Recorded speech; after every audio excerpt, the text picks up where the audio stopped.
ಇರ್ತಕ್ಕಂಥ ಮಹಾದೇವತೆ ತುಳಜಾ. ಭವಾನಿ ತಮ್ಮೆಲ್ಲರಿಗೂ ತಿಳಿದಂತೆ ಶಂಕರ ಶಿವನಿಗೆ ಭವಾನಿ ಅಂತ ಕರ್ತಕ್ಕಂಥದ್ದು. ಭಾವ ಅಂತ ಹೇಳಿದ್ರೆ ಒಂದು ಅಸ್ತಿತ್ವದ ಒಂದು ರಕ್ಷಣೆ ಮಾಡ್ತಕ್ಕಂತಹ ಒಂದು ಮಹಾಸ್ವರೂಪ ಶಿವನಿಗೆ ಭವಾನಿ ಅಂತಕ್ಕಂಥದ್ದು ಈ ಒಂದು ಅಸ್ತಿತ್ವಕ್ಕೆ ಸ್ತ್ರೀ ಶಕ್ತಿಯನ್ನು ಕೊಡ್ತಕ್ಕಂತಹ ಮಹಾನ್ ಪುರುಷ ಶಿವ. ಅದರಿಂದ ತುಳಜಾ ಭವಾನಿ ಅಂದ್ರೆ ಪಾರ್ವತಿಯ ಒಂದು ಅವತಾರ, ಪಾರ್ವತಿಯ ಒಂದು ಸ್ವರೂಪಿಣಿ ತುಳಜಾ ಭವಾನಿಯನ್ನು ತಾವೆಲ್ಲರೂ ಕೂಡ ಇವತ್ತು ಪ್ರತಿಷ್ಠಾಪನೆ ಮಾಡಿ ಒಂದು ಐತಿಹಾಸಿಕ ಪಾರಂಪರ್ಯ ಧಾರ್ಮಿಕ ಒಂದು ಮೆರುಗಿಗೆ ಇವತ್ತು ಇನ್ನೂ ಹೆಚ್ಚು ಶಕ್ತಿಯನ್ನು ತಾವೆಲ್ಲರೂ ಕೂಡ ನಮ್ಮ ಆತ್ಮೀಯ ಗ್ರಾಮಸ್ಥರೆಲ್ಲರೂ ಕೂಡ ಕೊಟ್ಟಿರ್ತೀರಿ. ನಾನು ಕೂಡ ಈ ಒಂದು ಪತ್ರಿಕೆ ನೋಡಿರ್ಲಿಲ್ಲ, ಈ ಕಾರ್ನಲ್ಲಿ ಹತ್ತತ್ರ ಬರ್ತಾ ನೋಡಿದೆ ತುಳಜಾ ಭವಾನಿ ಅಂತ ಕೂಡಲೇ ನಾವೆಲ್ಲರಿಗೂ ಕೂಡ, ಯಾಕಂತ ಹೇಳಿದ್ರೆ ಒಂದು ಐತಿಹಾಸಿಕ ಕಥೆ ಇದೆ.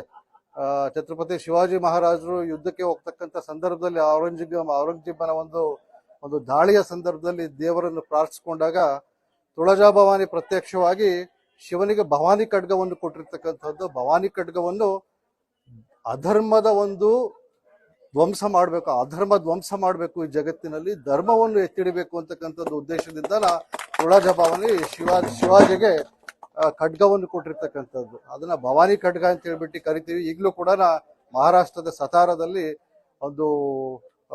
ಅದು ಖಡ್ಗವನ್ನು ತಾವೆಲ್ಲರೂ ಕೂಡ ನೋಡ್ಬೋದು. ಅದರಿಂದ ಬಹಳ ಒಂದು ಪವಿತ್ರವಾದಂತಹ ಒಂದು ಕಾರ್ಯಕ್ಕೆ ತಾವೆಲ್ಲರೂ ಕೂಡ ಮುಂದಾಗಿದ್ದೀರಿ.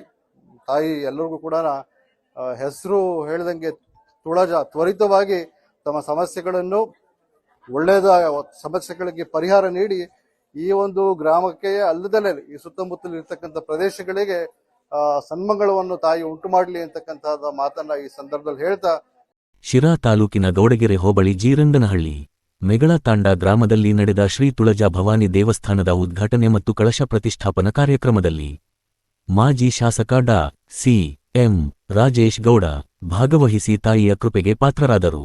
ಸಂದರ್ಭದಲ್ಲಿ ಲಕ್ಷ್ಮೀಸಾಗರ ಮಾಜಿ ಗ್ರಾಮ ಪಂಚಾಯತ್ ಅಧ್ಯಕ್ಷ ಮಿಟ್ಯಾ ನಾಯ್ಕ್, ಪುರುಷೋತ್ತಮ್, ರಘು, ನಾರಾಯಣ ನಾಯ್ಕ್, ಗುಂಡಾ ನಾಯ್ಕ್, ವೀರನಾಥ, ಶಿವನಾಯ್ಕ್, ಭೀಮ ನಾಯ್ಕ್, ಅಭಿಲಾಷ್, ವಸಂತ ನಾಯ್ಕ್, ರವಿನಾಯ್ಕ್, ಆನಂದ್ ನಾಯ್ಕ್, ಜಗನ್ನಾಥ್ ಸೇರಿದಂತೆ ತಾಂಡಾದ ಮುಖಂಡರು ಹಾಗೂ ಗ್ರಾಮಸ್ಥರು ಹಾಜರಿದ್ದರು.